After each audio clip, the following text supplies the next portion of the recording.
విజనపల్లి పట్టణ కేంద్రంలో నిన్న జరిగిన ఘటనపై నాగర్ కర్నూల్ డీఎస్పీ బర్రె శ్రీనివాసులు సిఐ అశోక్ రెడ్డిలు స్పందించి మీడియా సమావేశంలో మాట్లాడుతూ నాగర్ కర్నూల్ జిల్లా విజనపల్లి మండల కేంద్రంలో కారు టైర్ బ్లాస్ట్ అయి ఆటోను ఢీకొన్న ఘటనలో ఒక వ్యక్తికి స్వల్ప గాయాలు కాగా సమాచారం అందుకున్న పోలీస్ శాఖ స్పందించి ఇరువైపులా వారిని స్థానిక పోలీస్ స్టేషన్ కు తీసుకొచ్చి వారికి చికిత్స నిమిత్తం ఆసుపత్రికి తరలించే క్రమంలో ఆటో వ్యక్తి వైపు నుండి కొంతమంది యువకులు కారు డ్రైవర్ కు డ్రంక్ అండ్ డ్రైవ్ టెస్ట్ చేయాలని కోరగా అందుకు ఎస్ఐ2 సుబ్బరాజు టెస్ట్ చేసి జీరో రిపోర్ట్ ఉందని వివరణ ఇస్తున్నప్పటికీ వినిపించుకోకుండా వారు పోలీస్ స్టేషన్ ఆవరణలోనే అతనిపైకి వెళ్లి గొడవ పడుతున్న సందర్భంలో స్టేషన్ ఎస్ఐ శ్రీనివాసులు స్పందించి వారి ఇరు వర్గాలను చెదరగొడుతూ స్టేషన్ ఆవరణ నుండి బయటకు పంపించడం జరిగిందని అందులో ఎవరిపై చేయి చేసుకోలేదని కొంతమంది యువకులు పోలీస్ శాఖ విధులకు అడ్డంకులు సృష్టించడం వల్లనే అక్కడ కాస్త తోపులాట జరిగిందని ఈ సందర్భంగా డీఎస్పీ గొర్రె శ్రీనివాసులు సిఐ అశోక్ రెడ్డిలు తెలిపారు. ఈ యాక్సిడెంట్ కు సంబంధించిన పూర్తి వివరాలను సేకరించి తగిన చర్యలు తీసుకోబడతాయని విజయనపల్లి పోలీస్ స్టేషన్లో గొడవ చేసి పోలీసుల విధులకు అడ్డంకులు సృష్టించిన వ్యక్తులపై కేసు నమోదు చేసి ఈ గొడవలకు కారణాలేమిటి అనే విషయంపై పూర్తి విచారణ కూడా చేపడతామని వారు ఈ సందర్భంగా తెలిపారు.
దాని మీద నేను అదేవిధంగా మా నాగర్ కర్నూల్ సిఐ గారు ఇద్దరు కూడా పోలీస్ స్టేషన్ వచ్చి పూర్తిగా ఏం జరిగిందనేది విచారణ చేయడం జరిగింది.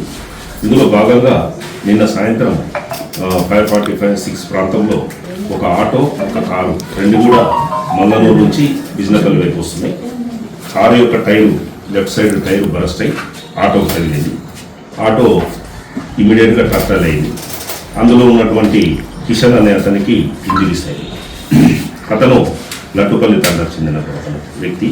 ఇమీడియట్గా అక్కడ ఉన్నటువంటి చూసిన వాళ్ళు కొంతమంది ఆ లట్టుపల్లిలో క్రికెట్ ఆడుతున్నటువంటి యువకులకు ఫోన్ చేసి సమాచారం ఇవ్వగా అక్కడ క్రికెట్ ఆడుతున్నటువంటి యువకులందరూ కూడా అక్కడికి రావడం జరిగింది. ఇదే విధంగా మా పోలీస్ స్టేషన్ కూడా సమాచారం అందింది. మా పోలీస్ స్టేషన్ నుంచి కూడా బీట్ కానిస్టేబుల్ అక్కడికి వెళ్ళినారు.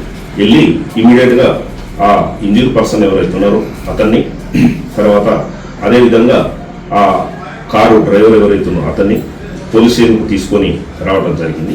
పోలీస్ స్టేషన్ తీసుకొచ్చిన తర్వాత ఈ ఇంజూర్డ్ పర్సన్ని హాస్పిటల్కి పంపించాం. తర్వాత ఇతను కారు డ్రంక్ అండ్ డ్రైవ్ చేసి కారు తోలిండు. అతన్ని డ్రంక్ అండ్ డ్రైవ్ చేయమని ఆ యువకులందరూ కూడా కోరితే మా ఎస్ఐ గారు అదేవిధంగా ఎస్ఐ2 సుబ్బరాజు కానిస్టేబుల్ రవీంద్ర గారు ఇద్దరు కూడా అతనికి డ్రంక్ అండ్ డ్రైవ్ టెస్ట్ నిర్వహించడం జరిగింది. దానిలో 0 పాయింట్స్ వచ్చింది. ఎటువంటి డ్రంక్ అండ్ డ్రైవ్ చేయలేదని చెప్పేసి వచ్చింది. తర్వాత అతను ఆ యాక్సిడెంట్లో భాగంగా తనకు నడువులకు దెబ్బలు తగిలినాయి సార్, హాస్పిటల్కి పోతా అంటే అతన్ని ఎస్ఐ2 సుబ్బరాజు గారు హాస్పిటల్ షిఫ్ట్ చేయడానికి ప్రయత్నం చేస్తున్నారు. ఆ క్రమంలో ఇక్కడికి వచ్చినటువంటి ఆ లట్టుపల్లి తాండా యువకులు ఎవరైతే ఉన్నారో అతన్ని హాస్పిటల్కి షిఫ్ట్ చేయకుండా అడ్డుకోవడం జరిగింది. హాస్పిటల్కి షిఫ్ట్ చేయకుండా అడ్డుకునేటటువంటి క్రమంలో మా పోలీస్ సిబ్బందికి అదేవిధంగా వాళ్లకు మధ్యలో ఆర్గ్యుమెంట్ జరుగుతుంది. ఆర్గ్యుమెంట్ జరిగి ఒకరినొకరు దుబ్బుకుంటున్నారు. ఈ క్రమంలో ఎస్ఐ గారు ఏం జరుగుతుందని చెప్పేసి బయటకు వచ్చిండు. బయటకు వచ్చేసరికి అక్కడ జరుగుతున్నటువంటి ఆర్గ్యుమెంట్ను చూసి అందరిని కూడా డిస్పర్స్ చేయడానికి ప్రయత్నం చేసిండు. ఇందులో పోలీసు వాళ్ళ తప్పు ఎటువంటి చిన్న తప్పు కూడా దీంట్లో కనిపించటం లేదు.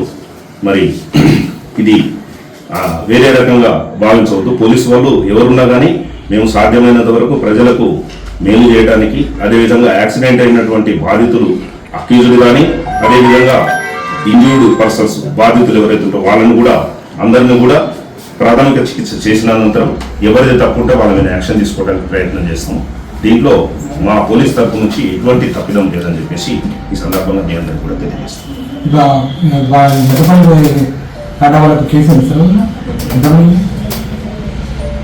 ఒక 10 మెంబర్స్ మీద చేసాం.